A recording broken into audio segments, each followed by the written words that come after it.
Welcome to My Creative Corner 3, a podcast about my quilting journey and life in a northern town. Show notes can be found at mycreativecorner3.wordpress.com. Please leave a comment and we can continue the conversation online. My name is Vicki and I'll be your hostess. Welcome to the podcast. This week, there is a special guest after the little update on what's been going on. And it's so exciting because Christa Watson is going to chat with us about all things free motion quilting, the ultimate guide to machine quilting, and the blog hop. But first, I must say I'm coming off a Memorial Day weekend where my husband competes in the Highland Games. And this was the kickoff to summer. And this weekend didn't disappoint. It was a great games. It was a great time catching up with friends and so many bagpipes. The Alma Highland Games and Festival. This festival has Highland dancing, a national competition, as well as bagpipes. So there was a lot of both. I didn't get to the building where the dancing was, but I am going to do a full blog post with pictures, and I've done a little highlight video with what I got on my cell phone. I'm still learning about how to hold the phone and all that. My GoPro, I also have some video on that, and I'm going to see if I can get another highlight video. It takes a lot more to update that, and there's been some technical difficulties on editing. But hey, I'm going to make it work, and I'm going to make a highlight reel. And that's all part of learning and flexing that creative area of the brain. Technology, when it works, it's great. When it doesn't, it's not so great. So the games, if you want to see the highlight video, it will be on a blog post, as well as if you just want to watch the video, it'll be on my YouTube channel, Vicki Holloway. Quilting wise, I have been doing a lot of sewing since my sewing machine has been back. I pieced a very simple 4-patch tartan scraps with a green background quilt, and it really turned out great. I like to call them calling all clans because it's scraps of many different tartans and many different families are represented. And this will go to a dear friend who has his roots in Scotland. And I think that with the wool on there, a 4-patch is great because it didn't stretch too much. And I didn't want to overwhelm all of the beautiful fabrics with a busy pattern. So we'll see how that one quilts up. It'll be an experiment. I have done a little twister quilt with small tartan scraps, and it worked out pretty well. And so I'm going to try doing some swirls and different things on it. I did straight line quilting on one of my tartan quilts in curl, so let's see if a feather will go on this one. The other thing I've done is I want to give a shout out to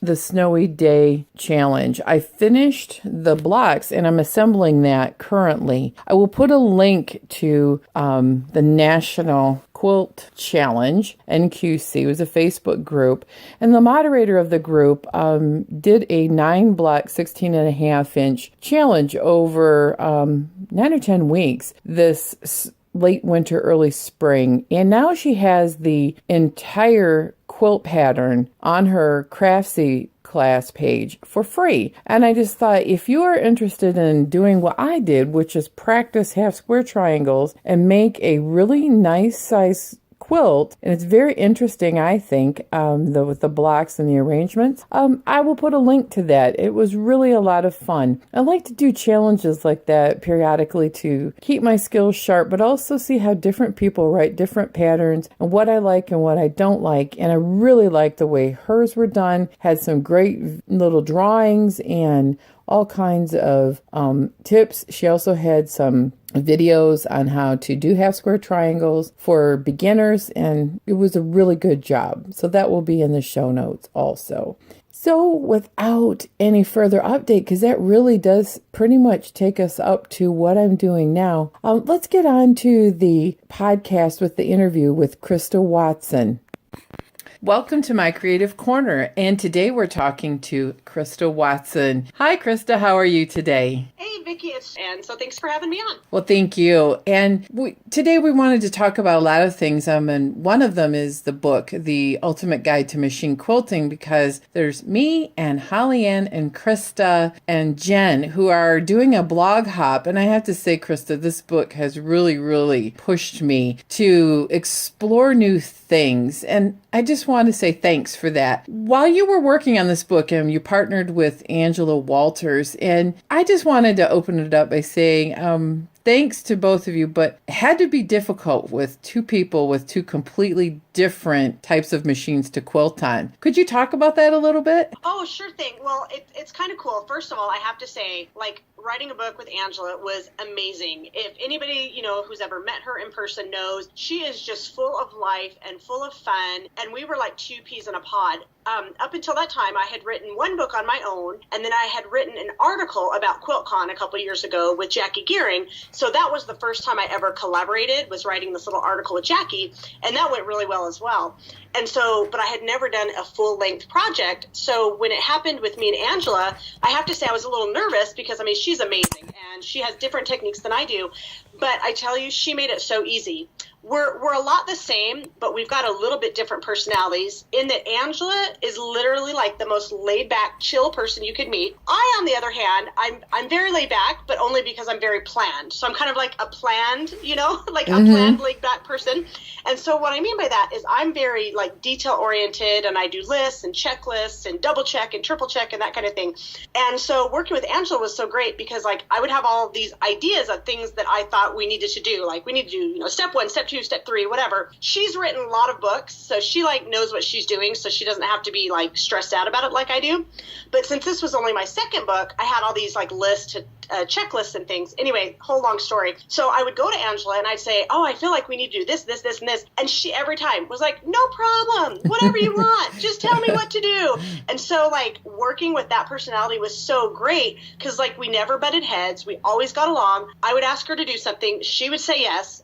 What more could you want? It sounds like the perfect relationship of two different styles, because the book, when we go through it, started out with, more of the walking foot straight line kind of things in the beginning chapters, which I really struggle with as a long armor, but it really, really pushed me. And I have to say, when we finally got to the week of this last week where it was the quatrefoil chapter, I was like, yes, I'm finally in my wheelhouse with all the loops and the swirls. Excuse me. Oh, no problem.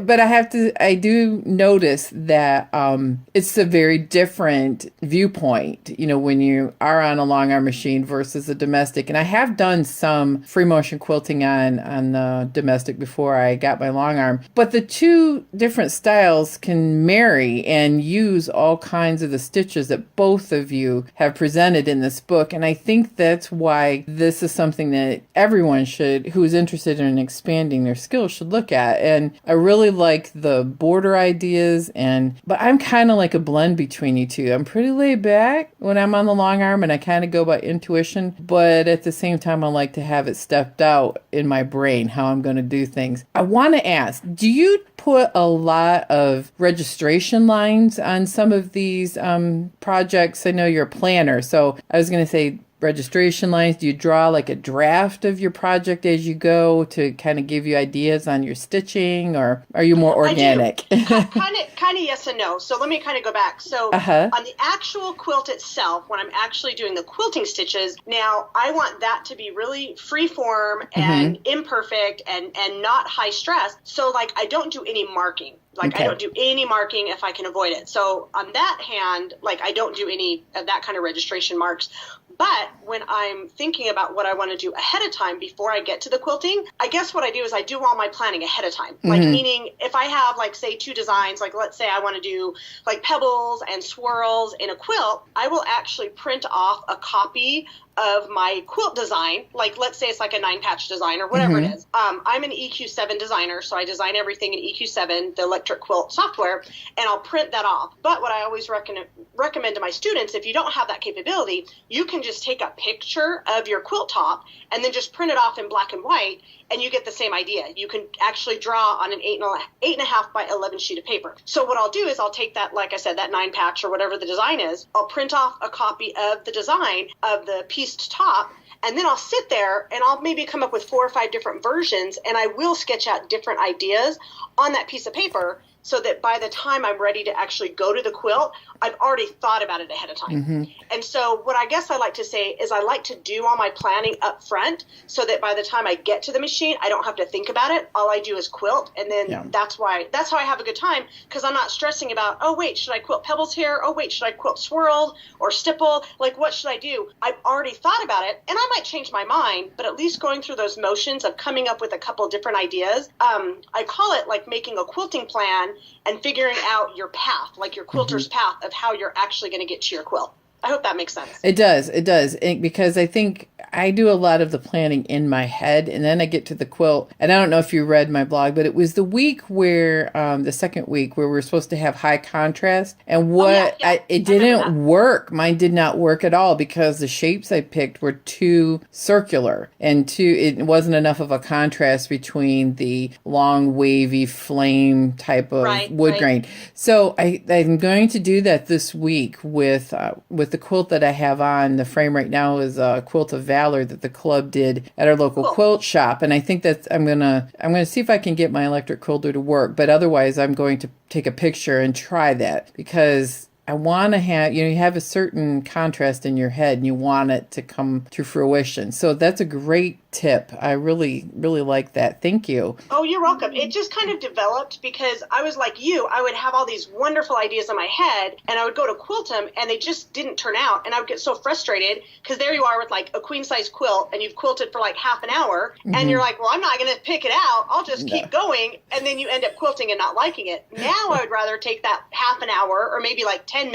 or 15 minutes, draw it out on paper, maybe even go one step further and just quilt out on like maybe a scrap fabric or a scrap block, and I'll spend the half an hour practicing, not on the quilt. So it's like a sunk cost. Like if you get yourself into it, you're like, well, I better not stop now, even though I'm only part way into it. It's like you don't want to stop. But if you practice ahead of time, then you're like, that didn't work out. Okay, well maybe I'll try something else, and you're not so invested into it. Exactly. The quilt that I did that on was a sampler of mine, which was fine. But I did exactly what you said. I was quilting a queen size quilt, and it was mine. It wasn't a customer quilt. And I did the first 2 rows. I'm like, oh, I really hate this. So I just changed horses in the middle of the stream. It is the most horrific. No one should ever see it. It's a utility quilt. But I'm like, I can't believe I did that. But I was not going to go back and rip out 2 rows of a queen size quilt. Exactly. But you know what? That's so awesome right there. That's what I love about quilting. Like when I was younger, I wanted to be an artist, but I had no talent. I couldn't draw. I wanted to be an actress, but like I couldn't sing or dance, so I always wanted to perform. And once I found quilting, I was like, oh my gosh, I love quilting, because even if I mess it up, you can still use it. You can still put it on your bed. You can still cuddle up with it, and no one has to know. Not at all. So when did you start quilting, Christa? I've been quilting now, I think about 22 or 23 years, just after I got married. And I just took to it like a duck to water. And all these years later, I'm sure other people that have been quilting as long as me can relate. I still feel like I've only touched the tip of the iceberg. Like there's still so much more I want to do. Absolutely. I agree. I've been quilting since the 1970s with my mom. Yeah, and it's one of those things where it's like there's always a new idea, new design, new fabric, new tools, things, so many new things. So it's great to see with all of the new things coming out. Now in your book, I really like the patterns too in the machine quilting guide, because I want people to understand that it's more than just a free motion quilting how-to. There's actually different patterns in each chapter. Now, on these, did you guys collaborate on the patterns, or did you each picked the pattern for the quilt in the chapter? We each did the same 10 patterns, the piece patterns, but then she quilted all of them the way that she wanted to, and then I quilted them the way I wanted to. So there's 10 patterns, but it's 20 different quilts. 20 different. And the cool thing about it, it's not like, she's going to quilt, swirls on her version, and I'm going to quilt swirls on my version. It's more like she quilted swirls on this quilt, and then I quilted swirls a different way on a different quilt.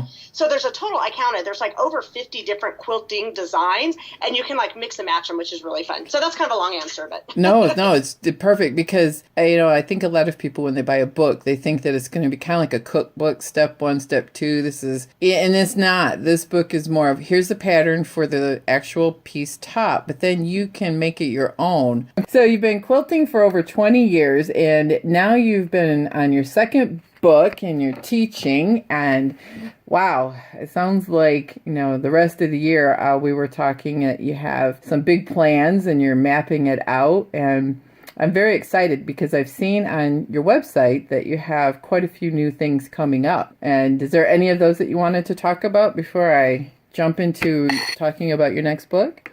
Oh yeah, no problem. Yeah, well, the biggest one, there's two kind of big shows coming up that I'm teaching at.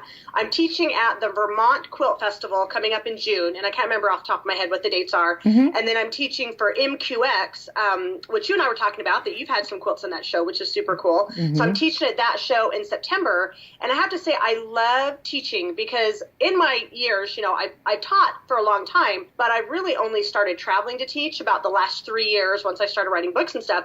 And it's so fun because not only do I get to get out and meet a lot of people that I otherwise wouldn't. This is kind of behind the scenes. I also get to like develop a couple of classes that I really like, and I can go around and teach those same classes all the way around the country. And like each time I teach it, I get better, and I get suggestions from my students, and I change it up a little bit. But it's nice because it's kind of less work on my end because I can develop a few things, and then I can go around and teach them to a bunch of different people rather than having to like come up with a brand new class every single time. So that's kind of nice. Oh, absolutely. And I would think that as people who are very creative, it's fun to do things like your craftsy classes and the videoing and all that, but there's something about talking to people and being with people and actually interacting with people. I think I get a lot of satisfaction with helping other people. So I guess I could see the appeal to that. Absolutely. Yeah, I always tell my students when I'm in class, I tell them, I'm like, you guys, I'm having just as much fun being the teacher as you guys are being the student. It's really fulfilling for me. You know what I mean? I love it. Mm-hmm. One of my coworkers, I work in healthcare, he always told me that the patients he worked with were his teachers. And I've always thought that was a great thing. So you have a book coming up in August called Peace and Quilts. Now, is this a book that's going to be themed with pre-cuts, or is it more on the quilting end, or can you give us any hints on what might be coming up on that one? Absolutely, yeah. So this is my third book, and kind of when I first started, when my first book came out, which is called Machine Quilting with Style, that one came out a few months before the book I wrote with Angela. Mm-hmm. In all three of my books so far, I've really, really wanted to include both the piecing and the quilting, because there's a lot of great books out there that show you how to make the top, and then there's other awesome books that show you how to quilt on like practice samples, but there's not as many books that take you from start to finish. And so that was kind of, like a deciding factor for me when I pitched my ideas to the publisher to begin with, is I said, I really want to be able to show a person how to make a whole quilt. And they really like that idea. So anyway, again, I answer your short questions with long answers. But yeah, it's really important to me that not only do they get the patterns for making the top, but they can quilt it. And this particular book, Piece and Quilt with Pre-Cuts, the pieced patterns are all made from pre-cuts, because I think you probably know this too, but I have a little side business that my husband and I run called the Pre-Cut Store, and we just do it online, theprecutstore.com, and all we sell is pre-cuts. And so selling those day in and day out, I'm like, you know what? People really love pre-cuts, but I always get all these emails. What do I do with pre-cuts? What do I do with them? What do I do with that jelly roll? What do I do with that layer cake? So this book was kind of to answer that question. It's 11 patterns, and it's like, well, here's 11 different ideas on what you can do with pre-cuts, and then of course here's also the quilting instructions. So it's like 2 books in one. And I'm really excited. What I have to say is, by the time now that I've written 3 books, I finally kind of have my groove. Like, they're all great, and I've had a great time with all of them, but I kind of finally know what I'm doing. Like, I know how to manage my deadlines. I know what to expect. I know what to do on the marketing end. I know what customers are looking for. And so it's been a really fun process with all 3 books so far. So does that mean there might be a 4th book on the horizon? There will be, but not right now. I'm going to take a little bit of a break. I'm going to do some other stuff. and I basically wrote all three of these books like back to back to back, like Oh, the first yeah. one and then the second one and the third one. And so now I'm stepping back for a few months just to do other things, which will come out later. Mm-hmm. And then I'll probably try to, I already have my next 3 book ideas. Like, Good. I know what I'm going to write about. So, but I don't want them to come out like boom, boom, boom. I want to give some time in between to let people enjoy them and kind of catch up and let me catch my breath. Well, besides, I need time to finish making all the quilts in this book, and then the next book. Pre-cuts, I have to say, I love to collect them, but I'm one of those, I don't always know what to do with them. So I'm really looking forward to your book in August. Oh, thanks. It'll be great. So, Christa, you are an active teacher, and you like to piece, which I'm jealous because it's not my favorite part. But I know that you have a certain aesthetic, and the modern movement has been near and dear to your heart. And I just wanted to say, with all the new things that have been happening, and we had Quilt Market in the last couple of weeks, what do you think might be something we can look for as a modern thing to look at as possibly trending, or maybe some of us to keep our eyes open for that maybe we didn't really think might happen in the modern quilt movement? I'm in the Midwest, so I don't get to see all the new and cool stuff. It usually drifts here a couple years later. Oh, that's fun. Well, that's a good question.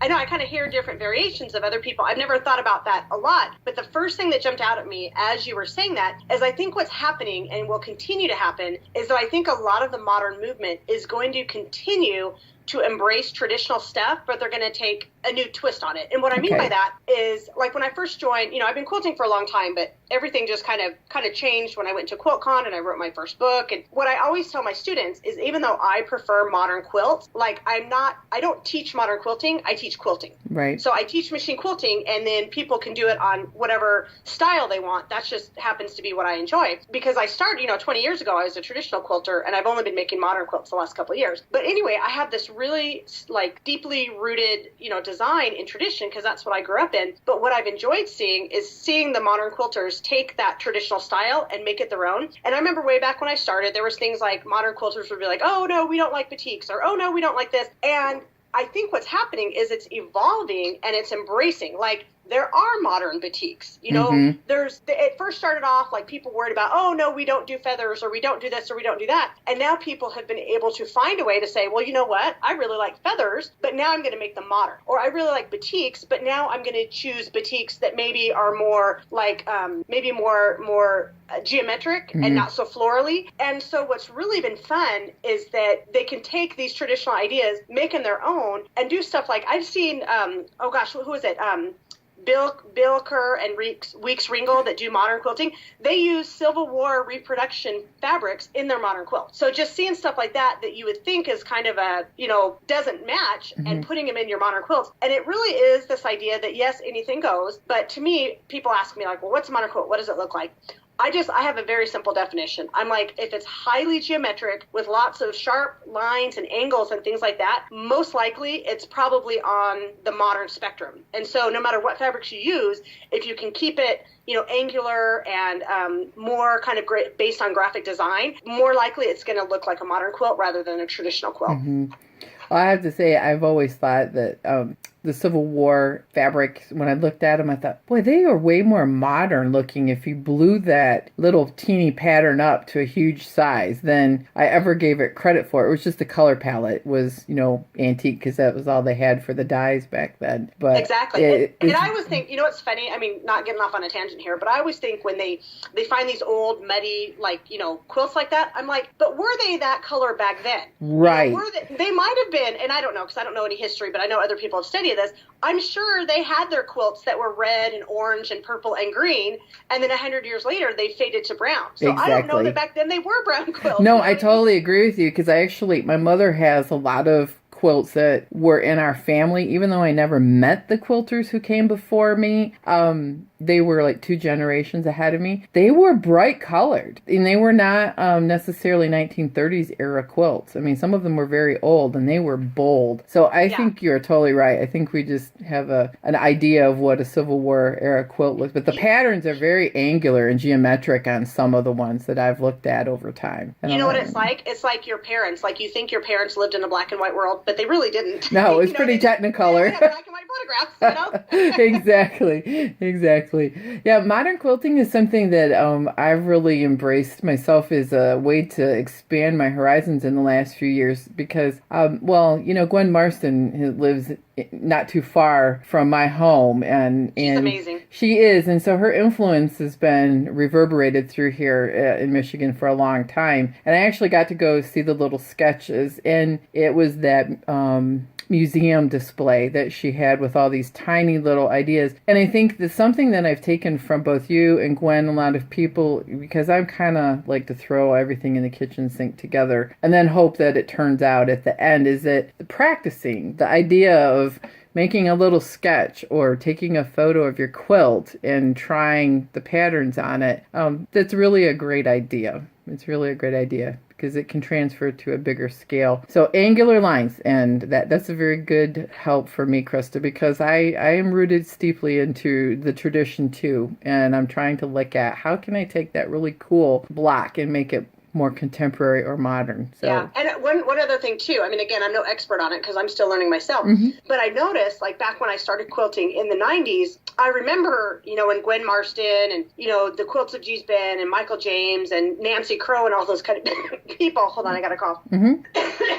I remember when they came out, and I was really attracted to their style, but it was called art quilting. And now this is funny, you guys can totally laugh at me. Art quilting also embraced, really heavily embellished quilts, and I knew back then that was not my style. Like, I don't put beads on my quilts, I don't put buttons, there's nothing wrong with it, that's just not my style. And so because back then the embellished quilts were lumped in with the abstract quilts, it all was called art quilting. And so I was like, well, I'm not an art quilter because I don't put embellishments on my quilt. And I kicked my foot because if I had delved into it more, I would have realized that I would have liked the, quote, abstract art quilts, which are angular and geometric and not embellished, which are now called modern quilts. And so I wasn't ready for it at the time, but I laugh now and I'm like, oh, yeah, I like those quilts way back when. I just didn't know what they were. And again, I just thought, well, because I don't put, toile and or tulle and all the dingle hoppers and stuff all over my quilts, which people love, and I think it's awesome. That's not me, I just don't have the patience to put all the little dingle hoppers on them. And then I think it's very cold here, so we use our quilts a lot. I'm like, well, I can't wash it with all those little embellishments and tatted lace, and because I do a lot of that stuff, and crystals and embroidery, and it will not wash because when it's really cold and 40 below here, we put a lot of quilts on our bed. Yeah, so when people ask me, they're like, well, what's the difference between a modern quilt or an art quilt? I'll say, does it have embellishment or not? If it's not embellishment, it just might be a modern quilt. So there you go. Oh, that's very helpful. As funny as I have only been to a couple of quilt shows in my life, and I really have been studying, quilts for a long time. So it's good to hear from somebody who's been to a lot, because I'm like you. I always thought that some of these more modern things were art quilts, and I was not an artist. I couldn't draw a circle. I still can't. I can hardly do pebbling, Christa.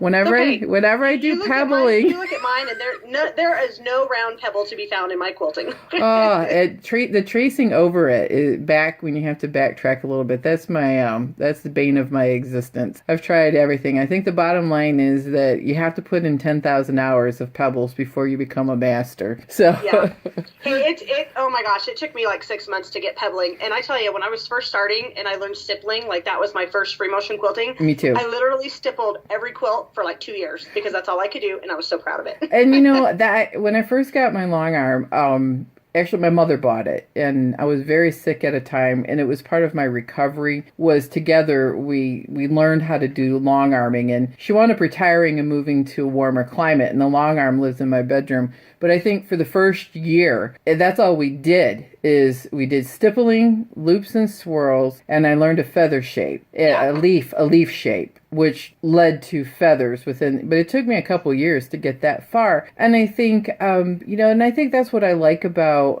when you start looking at how the step outs are in Free Motion and in this book and a couple of others, is that, you start with something simple and you build on those skills. So I'm happy to hear that maybe feathers will finally make its way to modern quilts, because I really like making feathers a lot. I did. Oh my gosh, for anybody out there that's a Modern Quilt Guild member, I did a webinar for them about a year ago, and it's on their like resources for members under their webinars, and I talked about the hallmarks of modern machine quilting. And I remember I took pictures, it must have been at QuiltCon of 2015, I took pictures of several quilts that had not, quote, non-modern elements. One was a batik quilt, one had feathers, all these things, and these were quilts at QuiltCon that got juried into QuiltCon, and I used them in this lecture to say, here's a modern quilt made with batiks, here's a modern quilt quilted with feathers. So if anybody were to go back and see that, you could absolutely see examples of modern quilts quilted with feathers at QuiltCon. Well, you make me happy. Maybe I'll try to get in a QuiltCon with a modern feather, because straight lines are not my friend.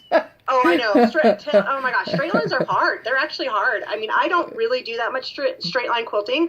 I do more wavy line quilting, because a wavy line is much easier than a straight line. Well, and the thing I found with straight lines is that my line can be perfectly straight on a laser, but that doesn't mean my piecing is. And it just emphasizes imperfection sometimes, in my piecing, which then it makes the line crooked. And, there's a massive art to straight line quilting and matchstick quilting that until you get doing it, I guess people don't appreciate how hard it is. It's very hard. For sure. Very hard. Well, I want to say this next week we're doing the Blog Hop is on Mondays, and we are doing the chapter called Cornered. Now, in that chapter, there was a lot of things on swirls. So I wanted to end our chat with, do you have tips on swirls for the domestic machine? And I'm going to do an entire section of a quilt I'm working on hook swirls, because I can't do them very well. Do you have any tips for swirls for people who are just learning? Sure. What I would say, first of all, especially on a domestic machine, and this kind of applies to all quilting motifs, it's a lot easier to quilt smaller designs than larger designs. So if you think about you're under the machine and you've got your hands on your work, you've only got about 5 or 6 inches of space to work with. So it's hard to quilt big, huge spirals and swirls. I try to keep them, I compare it to like a gourmet cookie. A gourmet cookie is delicious and small and petite. Keep your quilting maybe on a 1 to 2 inch scale, which is smaller. Don't try to quilt big 5 or 6 inch swirls, and you'll have a lot better time with it. No, that's great advice. Now, on the cornered, you mixed in the middle of the pink quilt that's on your version. It has the swirls and the pebbles together, and I have to say I love that. I've done that a couple of times on quilts, and everybody really, really likes it. But when I'm doing that, my problem is I kind of get stuck when I leave the swirl and I start a pebble, and then it's that changing directions. Man, I sometimes have to just literally stop and think. Do you ever do that? Like get yourself kind of stuck? No, I totally do all the time. And you're right. I actually, and I honestly, I can't remember which book it is, but one of my like tips is like step 1, quilt, step 2, breathe. You have to stop and breathe and figure out where you are. I'll go back to my earlier tip, draw it out first. So take your 8.5 by 11 inch piece of paper and fill it up with your swirls. I call it, when I do the spirals and the pebbles, I call it swirls and pearls, because I think that's kind of cute. I like that. So do your swirls and then do your pearls and draw it out, give yourself a big piece of paper to do it. And the other thing too, I think just in pebbles in general, people think they have to go around and around and around like 3 or 4 times on the pebble. Right. I will only go around the pebble as much as I need to get to the next one. So like sometimes I'll just go around the pebble once, or I might go around it 1.5 times, or maybe I never go around it more than 2 times. And the other thing I'll do is, if you're very comfortable quilting loops, pebbles are very similar to loops, except they don't have the little pieces in between. So I know this is kind of hard to imagine since we're talking and we don't have any visuals, but think about when you're doing a loop, you're doing a loop in like an O and an E, or like a clockwise circle and a counterclockwise circle, and you kind of switch back and forth. If you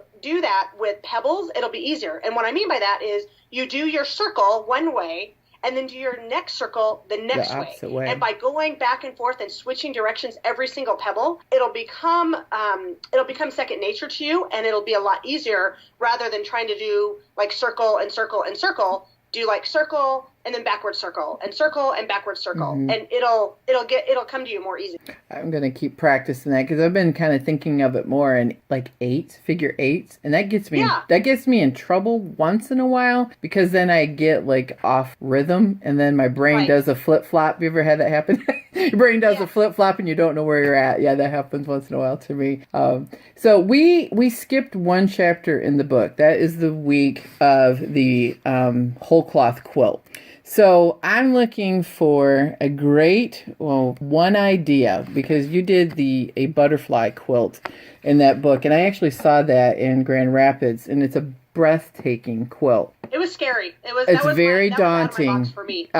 It's very, very daunting when I look at it. So I'm going to do a simpler version. But when you do a whole cloth quilt like that, did you start with the butterfly motif first and then traced it out, and then you quilted that and then went in and did the filling spaces afterwards? Exactly. And in fact, I like to always throw in tips. I realized after writing 3 books that I have a process that I didn't realize I did until I started like writing down my process. And I basically do this thing called dividing and conquering. I first do the biggest or the most important or whatever first. And so in that particular case, the swirling butterflies quilt, it was the actual butterfly. So I drew all that out. And then, so that's like the first thing you do. And then I go back and then I fill in with the detail. So I quilted with 2 different threads. I quilted the butterflies with like a really thick, contrasting turquoise thread, so that's why they stand out. And then I quilted the filler with like a blending thread that blended into the darker background. But by breaking it up and doing all the butterfly first, it's not as daunting because that's all you're quilting. And I have to tell you, when you're quilting that, it's all wrinkly in the background because you haven't quilted the background yet. Right. And so then you go back in and you add the filler,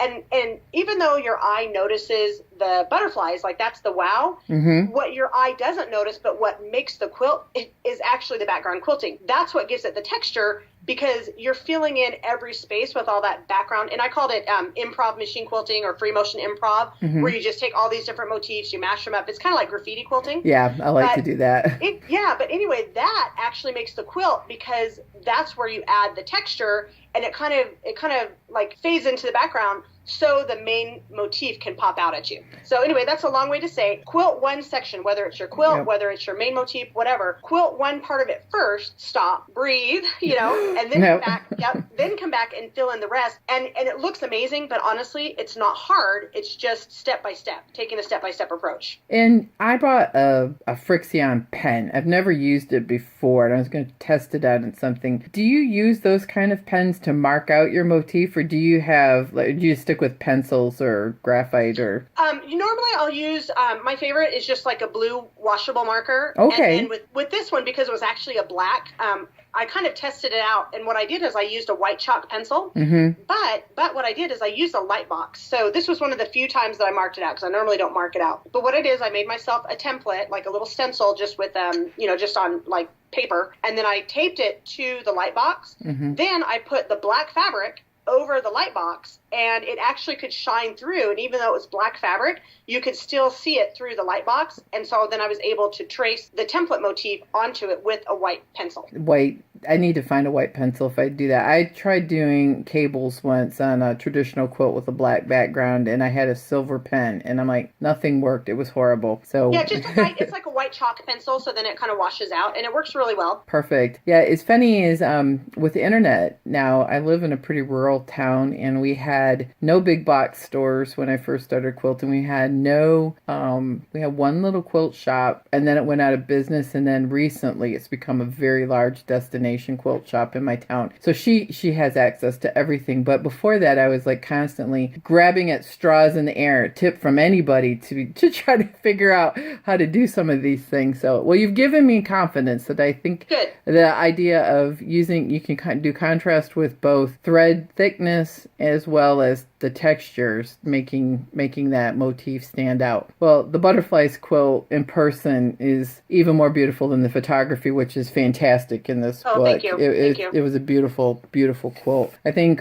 we all stood, it was me and a group of about 5 or 6 women stood in front of those quilts, and the butterfly one especially, for a long time, trying to find the best angle to take pictures. But it was so crowded we couldn't get one without somebody photobombing it. I know. I need to quit making quilts with black fabric, because even though I like black fabric, oh my gosh, it does not photograph well. No, So, it's hard. And well, the other one I'm finding it's really hard to photograph is white quilts, with the white background. So either end of the spectrum is tough. Well, maybe that's why the modern quilters like the gray, because gray photographs well and it shows up online in pictures. Maybe that's why they want gray. I'm thinking so. I just bought a whole bunch of gray myself because it's not overpowering in its contrast with some of my favorite grungy looking fabrics out there are my favorite. Right. I love them. So Christa, I really appreciate you taking the time to talk to me, and we are going to finish 5 more weeks of this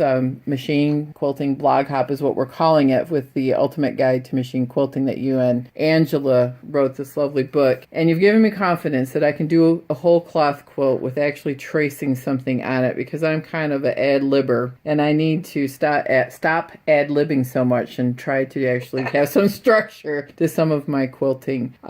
And we really look forward to seeing your next book, and I am very much looking forward to you taking this pause and trying other creative challenges over the next 6 months to a year, because I know you have a lot of things in the queue, and it's going to be great. Oh, thank you. And you know what? I have to say, it has been so fun. Like I follow all 4 of you guys' blogs, and when it pops up in my blog feed every morning, and I'm checking to see what you're doing, and I'm watching you guys on Instagram, it makes me proud, because not only am I honored that you guys chose to choose our book to do it, but it just makes me feel like, okay, good. Like that's what I wanted. I wanted people to have confidence. I'm out there, like I feel called to do this. I really feel called to be a teacher and to teach what I know, because it's in me and it's dying to get out. And so when one person like you says, oh my gosh, you gave me confidence, like that makes me feel like that's why I do what I do. So thank you, Vicki. Well, thank you. And I want to say that we are going to put all of the links to the book, your blog, your website, your store will be in my show notes on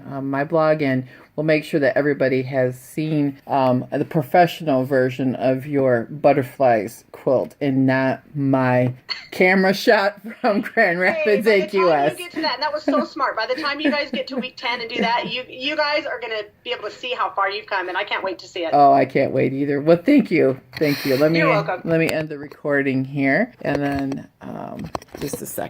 Interviewing Christa was such a great time. I did ask Christa prior to the interview how to keep all the free motion quilting ideas fresh, and her answer to me was that she keeps taking on new challenges and trying new things. And that is quite a theme that I have with this podcast, because I think if we continue to flex our creative muscle, then it gets stronger and things just flow so much easier. Thanks again, Christa, for taking the time to come to the podcast and to share all the wonderful tips. I'm going to encourage you to watch Christa's Facebook page, because she's doing a weekly Facebook Live with great tips and eye candy with her beautiful quilts, and all of that information will be linked in the show notes. I want to thank everybody for listening to the podcast and for being such great supportive listeners. Feel free to leave comments on the show note page, and you can find me online. Let's continue the conversation. Everyone have a great week.